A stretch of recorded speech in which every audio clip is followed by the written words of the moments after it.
Hi students, welcome all of you in SL Learning. So আজকে আমরা যেই টপিকটা নিয়ে ডিসকাস করব which is C keyword বা reserved keyword. তো C keyword বা reserved keyword কোন জিনিসগুলো এবং কোনটাকে বলছি সেটি হচ্ছে সিতে যে সমস্ত বা সিতে কিছু সিলেক্টেড কিওয়ার্ড আছে বা কিছু সিলেক্টেড বলতে পারো প্রিডিফাইন্ড ওয়ার্ড আছে যেগুলো অনলি পার্টিকুলার সেই পারপাসটার জন্য ইউজ করা হয়। Rather to say that keywords are predefined reserved word used in programming that have special meaning to the compiler. Keyword are part of a syntax and they cannot be used as a identifier. That's mean জিনিসটা কি বললো যে C কম্পাইলারকে বোঝানোর জন্য বা C কম্পাইলারের ভিতরে কিছু preserved word বা কিছু প্রিডিফাইন্ড ওয়ার্ড আগে থেকেই দেওয়া আছে, ডিফাইন করে দেওয়া আছে, সেই ওয়ার্ডগুলো আমরা অন্য কোনো পারপাসে ইউজ করতে পারি না। যেরকম অ্যাজ লাইক ধরে নাও সাপোজ আমরা যদি কেউ বলি যে কম্পিউটার, দ্যাটস মিন আমরা কম্পিউটার ডেস্ক বা আমরা বললাম ল্যাপটপ। ল্যাপটপ বলতে আমরা সেই যন্ত্রটাকেই বোঝাই যেটার মধ্যে আমরা কম্পিউটারের সমস্ত জিনিসপত্র পাবো, বা ল্যাপটপের যন্ত্রটাকেই বা সেই মেশিনটাকেই আমরা অ্যাজ আ ল্যাপটপ বলবো। নিশ্চয়ই আমরা একটা টিভিকে ল্যাপটপ বলবো না বা একটা ওয়াশিং মেশিনকে ল্যাপটপ বলবো না।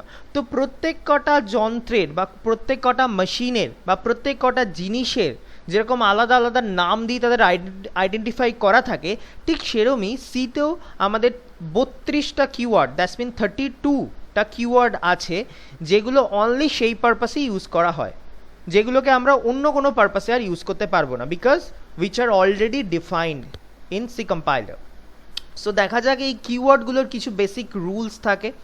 ফার্স্ট বলছে their meaning and purpose is already defined within the C compiler. Yes, obviously C কম্পাইলারের মধ্যে এটা প্রি ডিফাইন করা আছে, সো তার ডেফিনেশনস অ্যান্ড পারপাসটা অলরেডি তার মধ্যে ডিফাইন করা আছে। নেক্সট বলছে keyword must be written in lower case. ছোট হাতের অক্ষরে কিওয়ার্ডটা সবসময় লিখতে হয়, লোয়ার কেসে, আপার কেসে লেখা যায় না। নেক্সট বলছে keyword should not have used as identifiers and user defined name.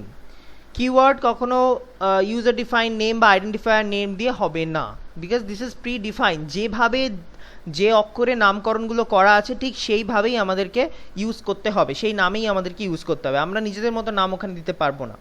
Next বলছে for naming variable, constants, array, functions, union, structure etcetera do not use keyword.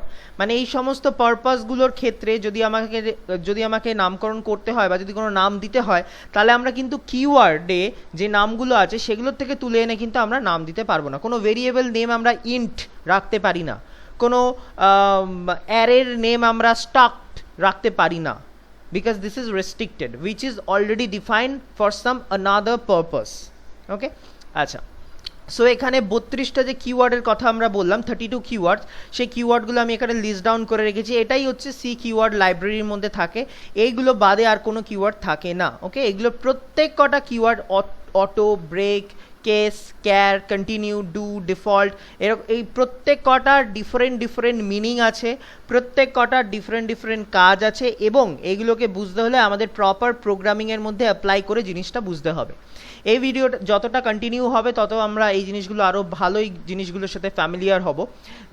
এই ভিডিওটা অনলি কিওয়ার্ডের জন্য, সেই জন্য আমি এগুলোর একটা জিস্ট তোমাদেরকে বলে দিচ্ছি। প্রত্যেক কটা কিওয়ার্ডে আমি এখানে একবার করে ডেসক্রাইব করে দিচ্ছি, তোমরা একটু বোঝার চেষ্টা করো। First is auto. অটো কিওয়ার্ডটা অ্যাকচুয়ালি ইউজ করা হয় the auto keyword declare automatic variable. Automatic variable যদি আমাকে ডিক্লেয়ার করতে হয় তাহলেই অটো কিওয়ার্ডটা ডিক্লেয়ার করা হয়, এবং সেটা ডিক্লেয়ার করা হয়েছে এরকমভাবে। Next is break and continue.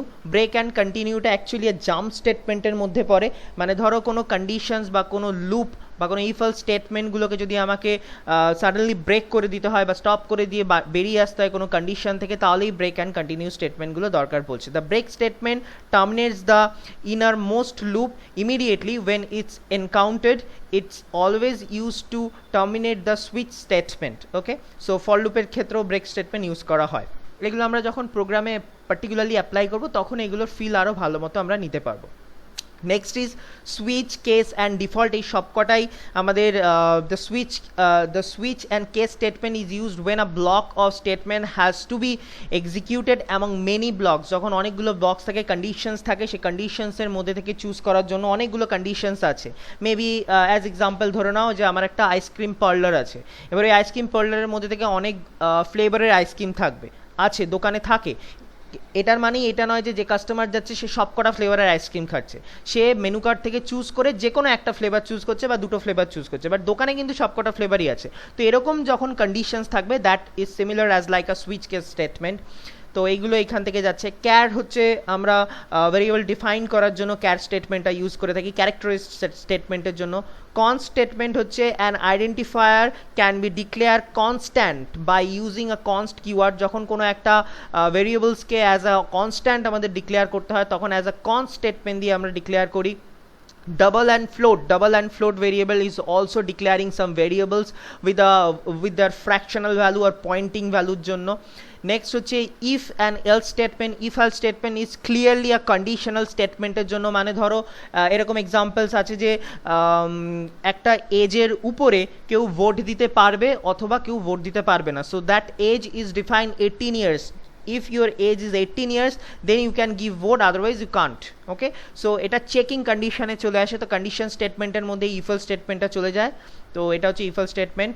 Next হচ্ছে enum যে কিওয়ার্ডটা আছে সেটা ইজ ইউজিং হয় হচ্ছে এনুমেরেশনসের জন্য, এনুমেরেশন টাইপস অফ ডিক্লারেশন যদি করতে হয় সিতে তাহলে এই enum স্টেটমেন্ট দিয়ে আমরা করি। নেক্সট হচ্ছে extend state keyword is declared for that variable of a function that external linkage outside of the file, যখন আউটসাইড ফাইলের সাথে লিঙ্কড করানো হয় তখন এই এক্সট্যান্ড কিওয়ার্ডটা দিয়ে আমাদের ইনার ফাইলের সাথে আউটার ফাইলের সাথে লিঙ্ক করানো হয় সিতে। for loop is using for actually for is using for looping conditions, আমাদের অনেক ধরনের লুপ আমরা শিখব, লুপের মধ্যে আমাদের 3 থেকে 4 ধরনের লুপস আছে, for loop, do while loop, দেন হচ্ছে তোমার while loop, then for each loop, অনেক ধরনের লুপ আছে। তো এই লুপিং স্টেটমেন্টের মধ্যে for loopটা পড়ে যখন মাল্টিপল কন্ডিশনস আমাকে রান করাতে হয়।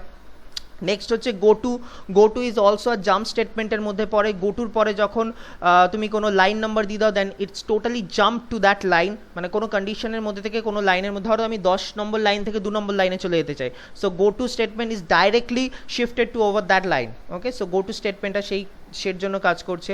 নেক্সট হচ্ছে int is using for integer as similar as like a double, float, character, same as variable ডিক্লারেশনের জন্য ইন্ট স্টেটমেন্টটা ইউজ করা হচ্ছে। Short, long, sign, unsign is also a variable declarations. Next is return statement is using for function or return স্টেটমেন্টটা আমরা তখন দিই হচ্ছে যখন আমরা কোনো রিটার্ন টাইপ দিচ্ছি, কোনো একটা ফাংশনের আগে যখন আমরা রিটার্ন টাইপ বসাচ্ছি, বা main function is always return some values, তো সেই কারণ তখন আমাদের কিছু রিটার্ন করতে হচ্ছে রিটার্ন কিওয়ার্ডটা দিয়ে। next is size of statement is finding out the size of the data, যে ডেটাটার সাইজ কত, সেটা বা ভেরিয়েবলের সাইজ কত, কনস্ট্যান্টের সাইজ কত, সেই জিনিসগুলো দেখার জন্য এই সাইজ অফ কিওয়ার্ডটা ইউজ করা হচ্ছে। Next is register keyword is using for creating register variable which are use faster than normal variable আমরা যেরকম ক্রিয়েট করে থাকি like int A B C and whatever dot, তার থেকে ফার্স্ট ভেরিয়েবল হচ্ছে register variable. তো register variable create করার জন্য আমাকে এই রেজিস্টার কিওয়ার্ডটা ইউজ করে তারপর রেজিস্টার ভেরিয়েবল ক্রিয়েট করতে হবে। Next is static, the static keyword creates a static variable is also a declarations of variable. Static variable যদি ক্রিয়েট করতে হয় তাহলে আমাকে এই স্ট্যাটিক কিওয়ার্ডটা ইউজ করতে হয়। Next is struct is using for creating a structure সিতে স্ট্রাকচার ক্রিয়েট করার জন্য আমার এই স্ট্রাক্ট কিওয়ার্ডটা ইউজ করতে হয়। স্ট্রাকচারটা কি করে, ডিফারেন্ট নেম বা ডিফারেন্ট তোমার ডেটা টাইপ ভেরিয়েবলস একসাথে নিয়ে একটা স্ট্রাকচার করে দিচ্ছে। ওকে, সো সেটা স্ট্রাকচার কিওয়ার্ড নিয়ে কাজ করছি।